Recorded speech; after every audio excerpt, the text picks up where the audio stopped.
Hi there, Mr. Furman here to help you with the Jazz Band 2021 audition. This video is about warm-up in F number 2. So make sure you have that pulled up and, get that pulled up now. You should have a PDF there. If you printed it, fine. If you didn't, if you're just looking digitally, great. There should be a bunch of red lines over most of that page. Don't play that. It's number 2 with the green check mark. Play that, right? That's what we're talking about. So that's the first thing, right? So go for the obvious stuff. So I guess I'm just going to launch in here with, look, there are things you know about what you see, and there are things you may not know right off the bat. And that's okay, and that's kind of why you're here. I'm sort of assuming that people watching this video haven't really auditioned yet or want to kind of, make sure they're thinking right about this whole thing. And one thing that's nice about this part of the audition is it's all written out for you. All you have to do is learn what you know how to do and learn a couple, maybe new things, maybe not, we'll see. So let's go over the things you do know, right? So there's stuff that you do know about what's on the paper. First thing is time signature, right? Which is in 4. We're in 4/4, so you're going to count to 4 every measure. That's really normal. So great, that makes that easy. Then the key signature. Also, this key signature should be really familiar to you on whatever your instrument you're on. It'll be real familiar because we're in keys that are fairly common. Not completely common, but fairly common in bands, so you should be okay. If you have a question, feel free to get a hold of me or ask Mrs. Chilson about it. Okay, then the other thing is just reading the notes, right? So most of these notes, if not all of them, are well within what you know. There might be, for some of you, there might be some that are out of the range that you're used to playing. Okay, if that's true and I can't play that high, okay, that's fine. Then work on playing it an octave lower, right? So if it's too high, then just take everything down an octave. Don't just take the note that's too high down an octave. Take everything down an octave. That'll make it actually sound better and fit correctly. So that's first thing. So there are things you know how to do, right? And you can figure that out. If there are notes you really don't know, get your fingering chart out, figure it out, right? And that's part of this process. We'll get to that in a little bit. So now there's a couple things that are slightly different. Well, really just one thing, to be honest, that's different about playing it, and that is that you're going to swing the eighth notes. All right, so it looks like it's written one way, but you actually play it a different way. So let me get into that. Swung eights, it's unfortunate, right? So I'm going to explain it as we go. But they sound, instead of the way they look, if you were reading it, right, the first part would look like you play 1 and 2 and 3 and 4 and 1 and 2 and 3 and 4 and, right? So that's what it looks like. But actually how you play it sounds like this. Right? So the way that works, okay, is you are in the world of triplets. So when you're swinging, right, when people say, let's swing the 8, so let's swing this, they're talking about triplet-based rhythms, okay? They're not talking about 16th-based rhythms anymore. They're talking about triplet-based rhythms. So what it looks like, 1 and 2 and 3 and 4 and 1 and 2 and 3 and, right, that's what it looks like. You actually think 1 triplet, 2 triplet, 3 triplet, 4 triplet, 1 triplet, 2 triplet, 3 triplet, 4 triplet, 1 triplet, right? So 1 triplet, 2 triplet, 3 triplet, 4 triplet, 1 triplet, 2 triplet, 3 triplet, 4 triplet. So here's how you figure that out, right? That's the example. That's what it sounds like. You probably kind of played something like that before. Certainly maybe heard something like that before. And the track sounds like that. It's faster, but it sounds like that. Okay. So the quick way to understand what's going on is anything that's written or is, looks like it's on the and. You're reading it through and it looks like 1 and 2 and, right? So anything that's on and on paper, you actually move it over to let, 1 triplet.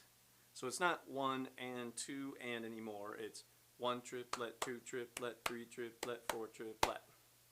So if that's confusing, keep asking questions or just keep going back a few seconds here and just go over what I just said until it clicks. And also listen to the track. You'll start to hear it more than maybe you understand it at first, but that's what's going on, is that things that are on and are now moved over to let. So that's how it works. Okay, that being said, the next thing to do with this whole thing is, if this really is kind of like, wow, this is crazy, just take the time to learn the notes. Don't worry about the rhythm. Just figure out what you are playing.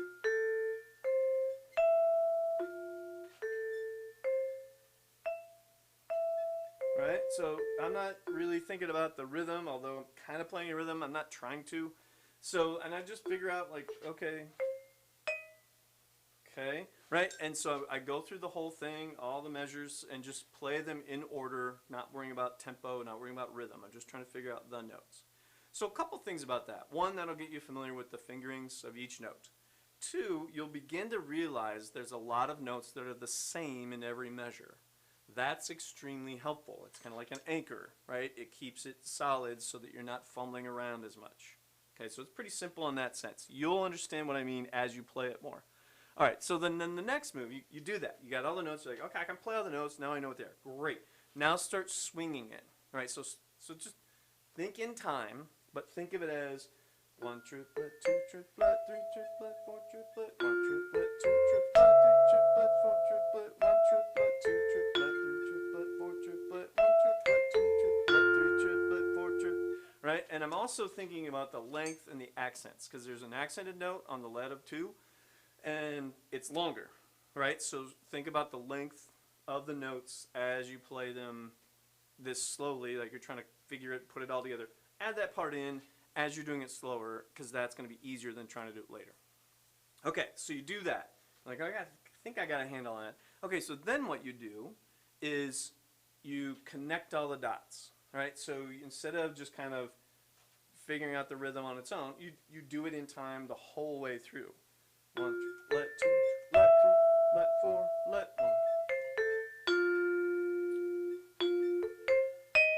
Whatever, right? So I skipped the thing in there, but you play through it, right? And let me do that. So I was just giving you an example of like how it would work, but here's how it would be if I played some of it the way it's written.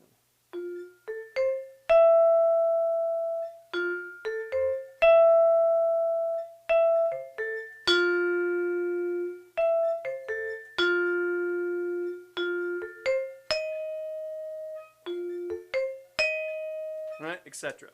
So I'm trying to play the swing. I'm trying to play it slowly. I'm not trying to hurry. It's not a race. I'm just trying to learn it. I'm trying to figure out how it all goes together with the swing thing. Okay, so then I figure out, well, how fast was I going? I don't know.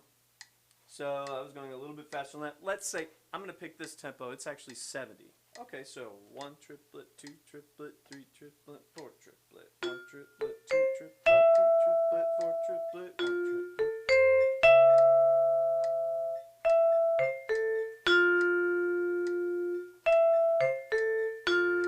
Etc. Right? So then what I do is I work on playing the whole thing without stopping at 70. For example, right? That's what I just picked now. If you need to go slower than that, go slower than that.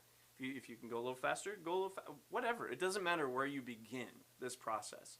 What you do is you learn the notes, get them connected, get the triplet thing going, and then you start figuring out how fast it is. Then you gradually, and here's what I mean by gradually. Say I played it at 70 and I got through it and I said, okay, yeah, that's good. I can do that. Great. Then I would go to 72 and do it again. And then I would do 74 and do it again.